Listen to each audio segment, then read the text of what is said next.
के बीचों बीच घना और शांत जंगल फैला हुआ था। इसी में रंग बिरंगे फूलों से सजा हुआ एक शानदार कॉलेज बसा हुआ था। कॉलेज में जीवन की हलचल थी। काफी सारे लड़के लड़कियां खुशी खुशी पढ़ते, खेलते और ग्राउंड में दोस्तों के साथ हंसते बोलते थे। सब कुछ अच्छा चलता रहा। एक लड़की थी, रिया, जो कॉलेज की सबसे होनहार लड़की थी। वह दोस्तों के साथ हंसती मुस्कुराती तो थी, पर उसकी आंखों में एक गहरा डर और हर समय की उदासी छिपी रहती थी। सुबह का समय था।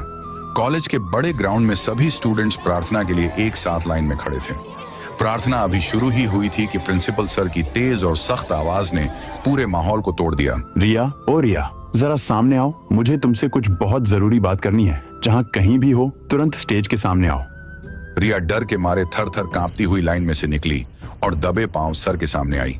प्रिंसिपल सर सबके सामने टोकते हुए कहे, तुम्हारी 1 महीने की फीस पेंडिंग है और दूसरा महीना शुरू हो चुका है। क्या तुम्हें लगता है हमने यहाँ कोई धर्मशाला खोल रखी है जो तुम फ्री में पढ़ोगी? जब भी फीस मांगते हैं तुम कहती हो कल लाऊंगी, कल लाऊंगी।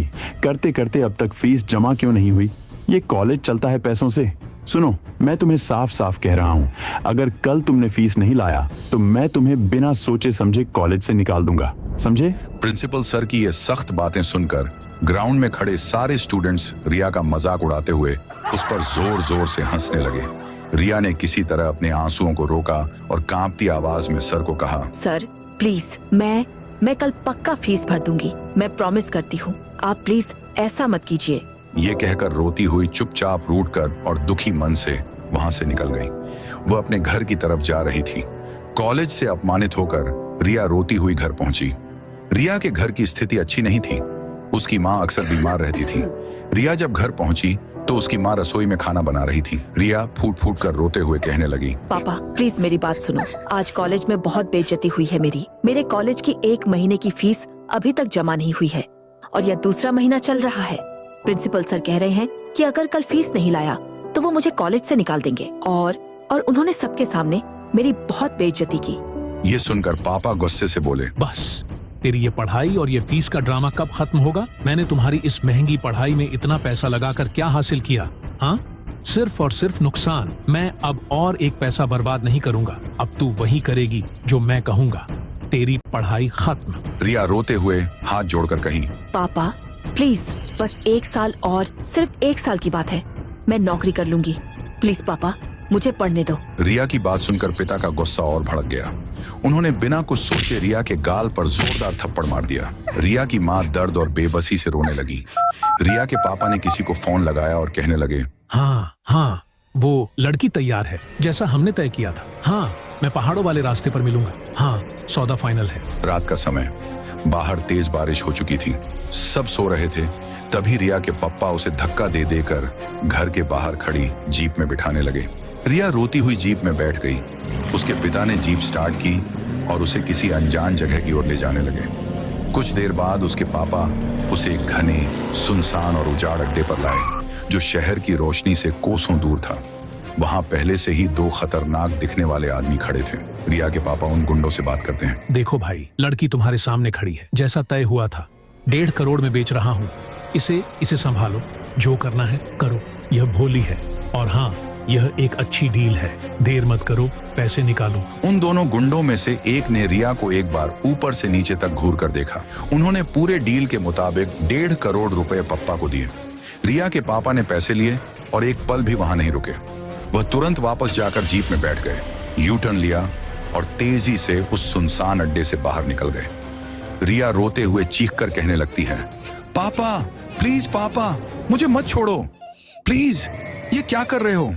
पापा प्लीज मुझे छोड़कर मत जाओ। फिर वे 2 गुंडे रिया को एक कमरे के बिस्तर पर लाते हैं और जोर जोर से हंसने लगते हैं। रिया रोने लगती है, मुझे छोड़ दो, मुझे जाने दो। मेरा एग्जाम है, मुझे कुछ ही दिन में नौकरी मिलने वाली है। प्लीज मुझे जाने दो। एक गुंडा हंसते हुए कहता है, तुझे जाने दे। तेरे बाप ने हमें 1 करोड़ रुपए में बेच दिया है। अब हम तुझे विदेश में 10 करोड़ में बेच देंगे। पहले हम तेरा मजा लेंगे, फिर तुझे बेच देंगे। चल तैयार हो जा। ये कहते ही गुंडे रिया को अंग पर उड़ी मारता है। रिया जोर जोर से चिल्लाने लगती है, बचाओ, कोई तो मुझे बचाओ, छोड़ो मुझे, जाने दो। वह किसी तरह हिम्मत जुटाकर खिड़की से छलांग लगाती है और भागने लगती है। पीछे मुड़कर देखती है तो दोनों गुंडे उसके पीछे भाग रहे होते हैं। रिया रोती हुई डर से कांपती हुई भागती जाती है और चिल्लाती है, कोई है? मुझे बचाओ, ये गुंडे मेरे पीछे पड़े हैं। सड़क सुनसान थी, आसपास कोई नहीं था। तभी दूर उसे एक कार की हेडलाइट चमकती हुई दिखती है और कार से निकलता है सबका प्यारा हीरो राय स्टार। रिया उसके पास आकर रो पड़ती है। मुझे बचा लीजिए, ये 2 गुंडे मेरे पीछे पड़े हैं। मेरे पिताजी ने मुझे इन लोगों को बेच दिया है, अब मैं क्या करूं? राय स्टार उसे शांत करते हुए कहता है, वहां देखो, एक छोटा सा घर है, चलो वहां छिप जाते हैं, रात बहुत हो चुकी है। दोनों घर के अंदर जाकर छिप जाते हैं। रिया खिड़की से झांकती है। वही 2 गुंडे कार के पास आकर रुकते हैं, इधर उधर देखते हैं। रिया और राय स्टार चुपचाप खिड़की से उन्हें देखते रहते हैं। कई घंटे बाद गुंडे वहां से चले जाते हैं। रिया किसी दवा के असर में थी और दर्द से तड़प रही थी। मजबूरी में राय स्टार ने उसकी मदद की। दोनों की नजरें मिली और वो नजरें धीरे धीरे प्यार में बदल गईं। रात बहुत अंधेरी थी, दोनों एक दूसरे का चेहरा ठीक से नहीं देख पाए। सुबह होने पर राय स्टार ने कहा, ये पैसे रखो, तुम्हारे काम आएंगे। अब मैं जा रहा हूं, अपना ध्यान रखना। राय स्टार कार में बैठकर चला गया। कुछ महीने बाद एक गांव में रिया उसी पैसों से डिब्बे वाला खाना बेचने लगी। वह बहुत खुश थी। उसके दुकान पर ग्राहकों की लाइन लगी रहती थी। एक दिन रिया खुद हाथों से खाना परोस रही थी, तभी अचानक उसे चक्कर आया और वह गिर पड़ी। ग्राहक घबरा गया, उसे उठाकर अस्पताल ले गया। कई घंटे के इलाज के बाद रिया ने एक बेटे को जन्म दिया, बिल्कुल राय स्टार की शक्ल का। बच्चा बहुत रो रहा था दूध के लिए। कुछ साल बाद रिया और उसका बेटा आरव गांव में वही डिब्बे वाला खाना बेचने लगे। आरव भी मां की मदद करता था, ग्राहकों तक खाना पहुंचाता था। दोनों का सपना था, एक दिन हम बच्चे के पिता को ढूंढ लेंगे।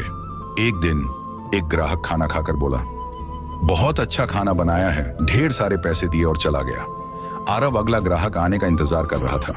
तभी एक गुंडा लकड़ी लेकर वहां आता है और चिल्लाता है, जितना भी पैसा है दे दे मुझे। वह मारने लगता है। रिया जोर जोर से रोने लगती है और आरव सब कुछ अपनी आंखों से देखता है। उसी वक्त वहां से राय स्टार गुजर रहा था। उसने यह दृश्य देखा और गुंडे की पिटाई कर दी। राय स्टार गुंडा को चिल्लाकर बोला, अगर दोबारा यहां आया तो तेरा पैर तोड़ दूंगा। राय स्टार आरव के पास आया। आरव मासूमियत से बोला, आप मेरे सपनों वाले पापा जैसे दिखते हैं। रिया और राय स्टार आमने सामने खड़े थे। कुछ यादें दिमाग में चमकती हैं पर समझ नहीं आता। राय स्टार बताता है, मेरे परिवार ने जबरदस्ती मेरी शादी तय कर दी है। कुछ दिनों के लिए तुम मेरी पत्नी और आरव मेरा बेटा बन जाओ, बदले में मैं तुम्हें 1 लाख रुपए दूंगा। रिया सोच में पड़ जाती है। उसे बेटे की पढ़ाई और मां की दवा के लिए पैसे चाहिए। वह हामी भर देती है। राय स्टार मुस्कुराते हुए कहता है, चलो मेरे साथ। तीनों कार में बैठ जाते हैं और राय स्टार कार स्टार्ट करके उन्हें ले जाने लगता है। उन्हें अपने आलीशान घर ले आता है। राय स्टार के पिता एक करोड़पति पर सख्त स्वभाव के व्यक्ति। राय स्टार कहता है, पापा ये मेरी पत्नी और बेटा हैं। हमने कुछ साल पहले शादी की थी। ये मेरा बेटा आरव है और ये मेरी पत्नी रिया। पिता गुस्से में बोलते हैं, झूठ, सबूत चाहिए मुझे। ये तेरा बेटा है या किसी और का? वह आरव के सिर से एक बाल निकालते हैं और डीएनए टेस्ट का आदेश देते हैं। डॉक्टर झटका उस बल को लेकर डीएनए टेस्ट करने लगता है। कुछ घंटे बाद रिपोर्ट आती है, डीएनए मैच हो गया। डॉक्टर फोन पर बताता है, सर ये बच्चा राय स्टार का ही बेटा है, यानी आपका पोता। पिता हैरान रह जाते हैं, फिर खुशी से झूम उठते हैं।